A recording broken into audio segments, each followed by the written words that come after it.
Englisch?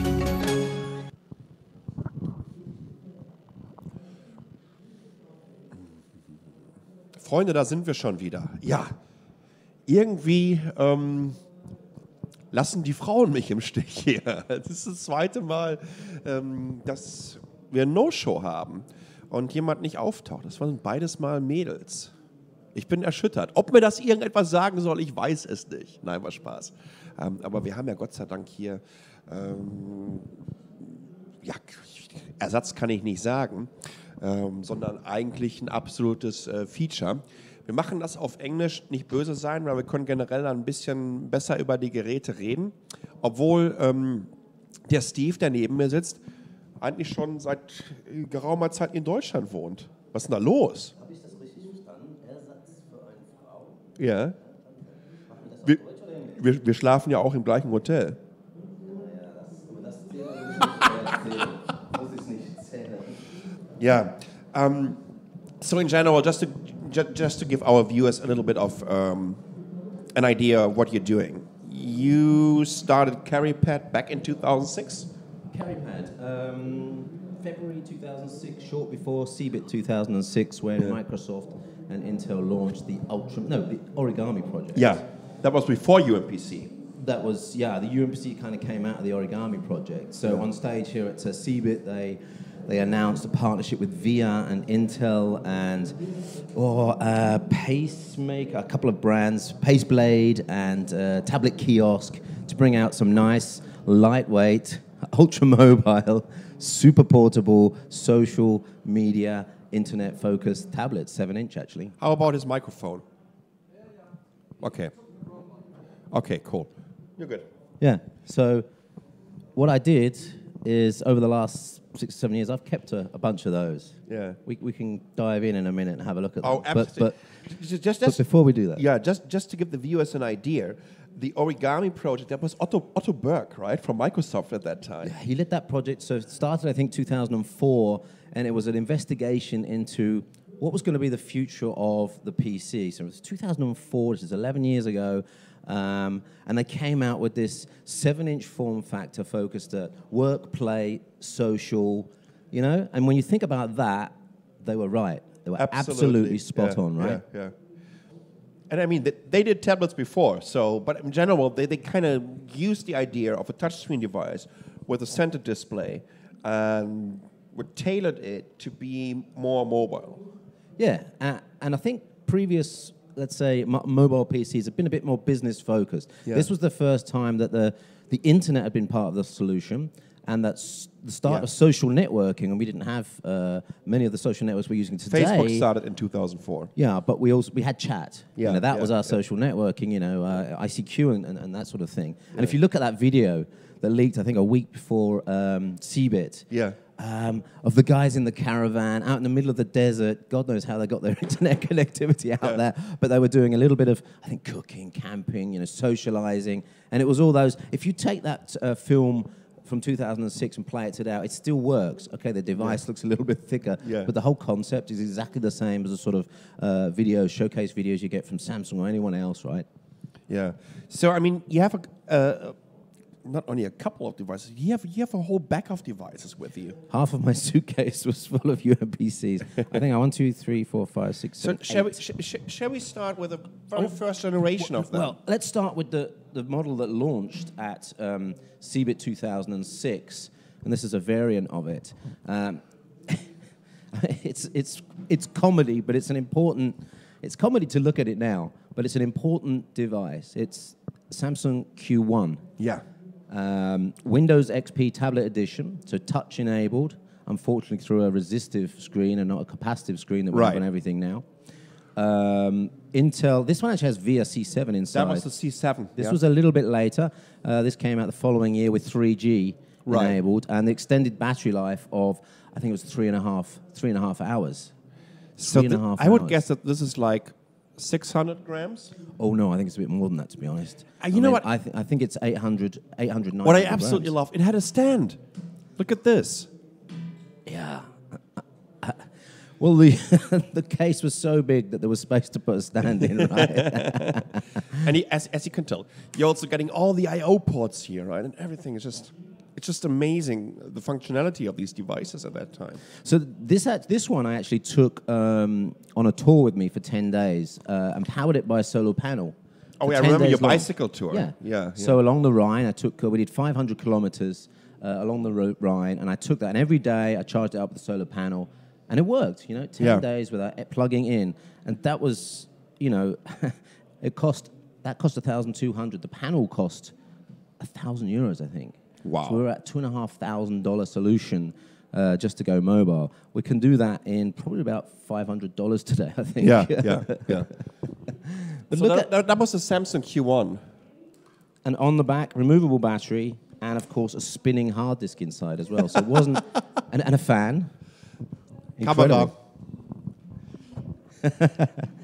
But important to note the follow-on from that, and we can talk about some of the others in a minute. Here we go. This is probably one of my favorite UMPCs of the era, and is again a Samsung device. This is the Samsung Q1 Ultra. Yeah. There was two versions of this, a Celeron and a Pentium version. The Pentium was actually a pretty powerful of its day UMPC. Should have been a Pentium M at that time. Yeah, it was a mobile version, but Pentium still, M. It was crazy what kind of CPUs they squeezed in there. Yeah, right? it could crunch video. It could render videos, our VGA videos of the time. Pretty well. And we used that quite a lot. Had a lovely screen. I think it was a 1280 by 800 screen. Mm-hmm. Really nice, bright, 7-inch colors, 7-inch, and of course this crazy. Look keyboard. at this keyboard here, right? It is just so hard to really hit a key. It's interesting. And easy to miss them. It's interesting. There's another device that I'll show you in a minute that's got a keyboard like that. But if you use that device exclusively, and once again, it also came with the stand, right? And so this is the part for the removable battery. And what you can see over here, could get your SIM card in here. And it was running a full Celeron or a mobile Celeron or a mobile Pentium. Yeah. And again, spinning hard drive, 80 gigabyte spinning hard drive, a 1.8 kind of iPod style hard drive. And wow. But let me bring out the other one that had the split keyboard, because, like I was going to say, and this is probably the ugliest UMPC ever. Oh, the Y-Brain to hit the market. I saw it over here at CeBIT for the very first time.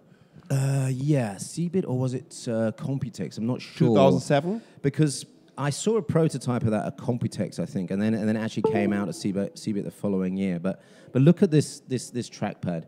This is a full-on tap-to-click, tap-to-drag touchpad with the split keyboard structure. Yeah. And in fact, ergonomically, it was an incredibly useful UMPC. If you use that keyboard exclusively, you really got used to it. Yeah. The problem was, as soon as you went back to a normal keyboard, you lost all that finger memory that you had, all that muscle memory that you had for the device, and it was a tough device to go back to. So what's this here on the back? So this is a pop-up camera on the back. That's the webcam. Actually, Skype facing. So it's a front-facing webcam that you can just pull up there. And they had a huge docking station for it.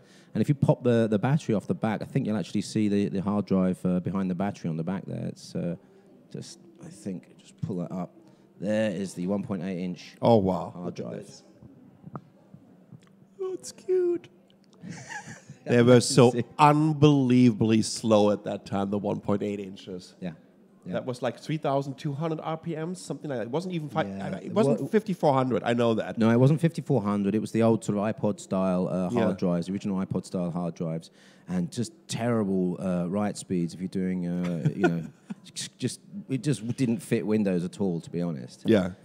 And that was the big problem, right? Is that there was two big issues at the time. Windows, the operating system, wasn't mobile focused. Although we had tablet edition, we didn't have a UI for the finger, we didn't have a UI for the pen, and that was a big issue. And the second thing was the engineering. I mean, look how voluminous these things are, right? Huge bits of. We don't talk in millimeters with these; we talk in centimeters. That's 30-something centimeters there.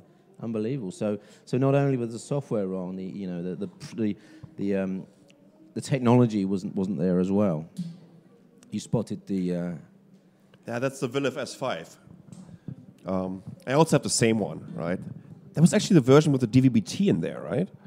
So Viliv did some great stuff, right? They really got it. Gosh, the magnet is so strong. No, it's not a magnet. Oh yes. My God. Yeah.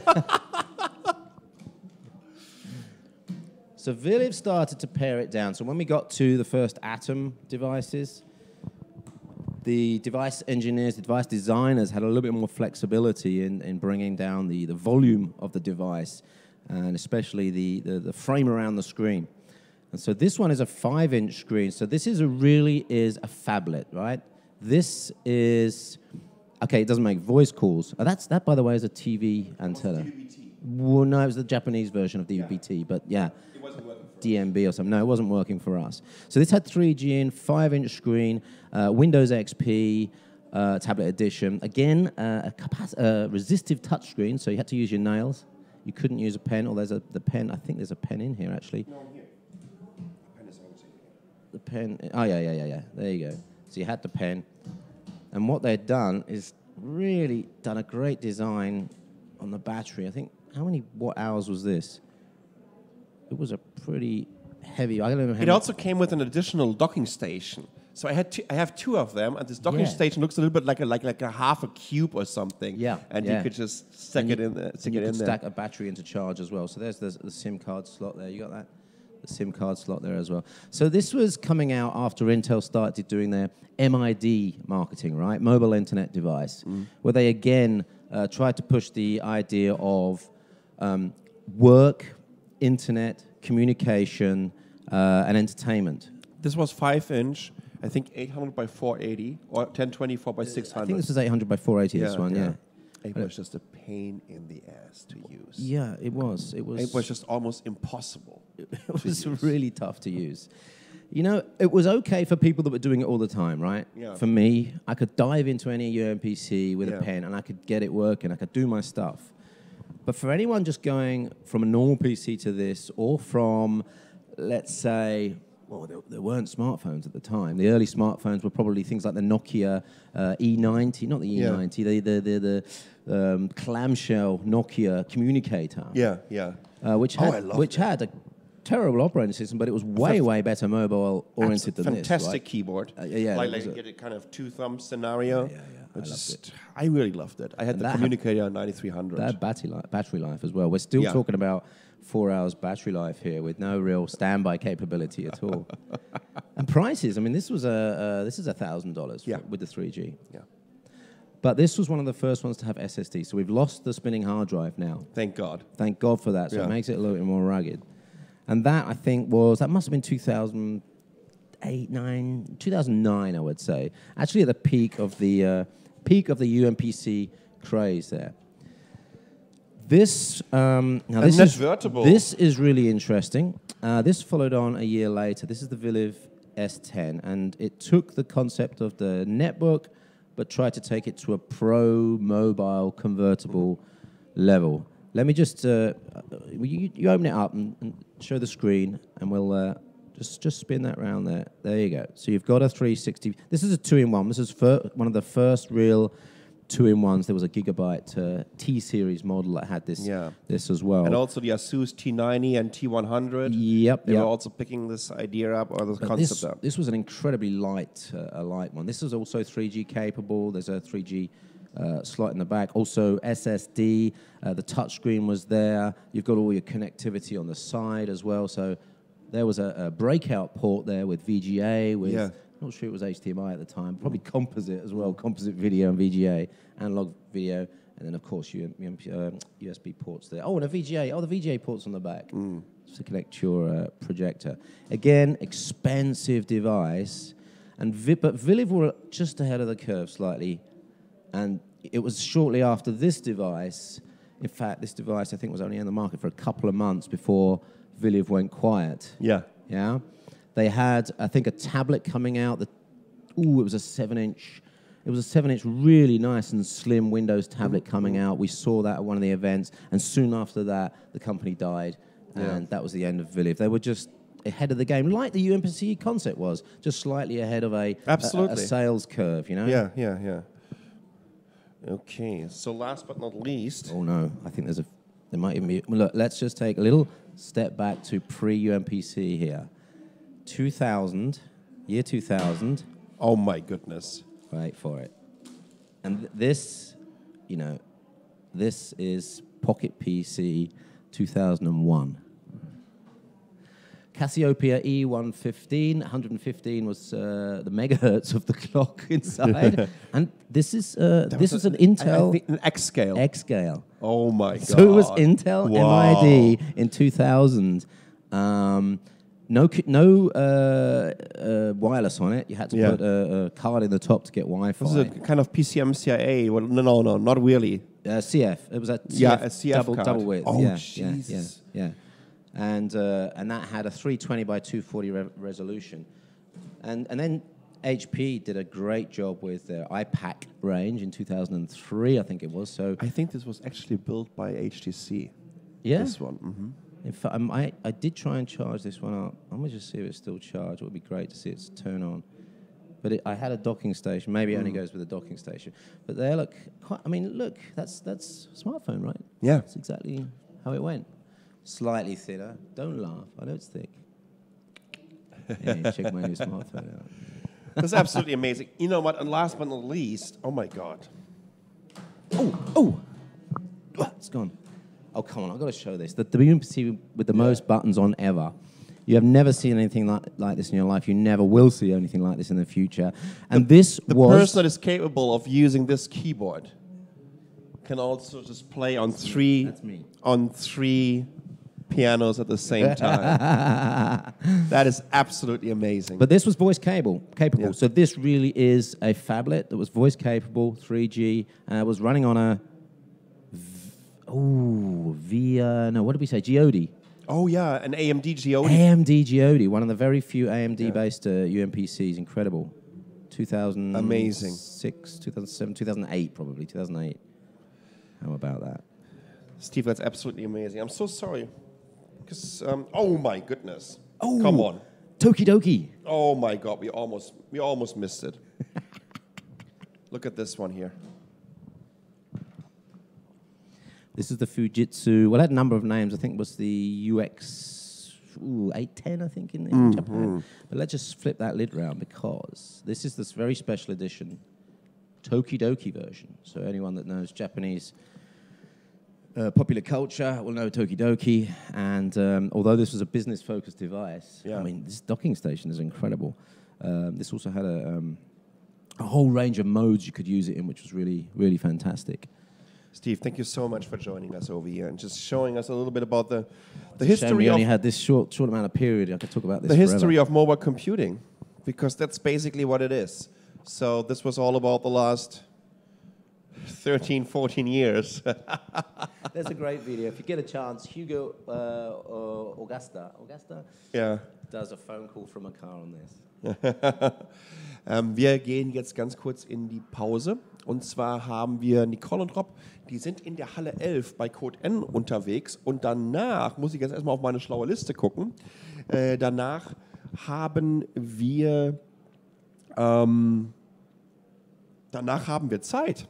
Nein, danach haben wir Intel, den Frank Kuipers hier und dann schauen wir mal ein bisschen, was er uns zu erzählen hat. Wir sind so in 7, 8 Minuten wieder da. Bis gleich.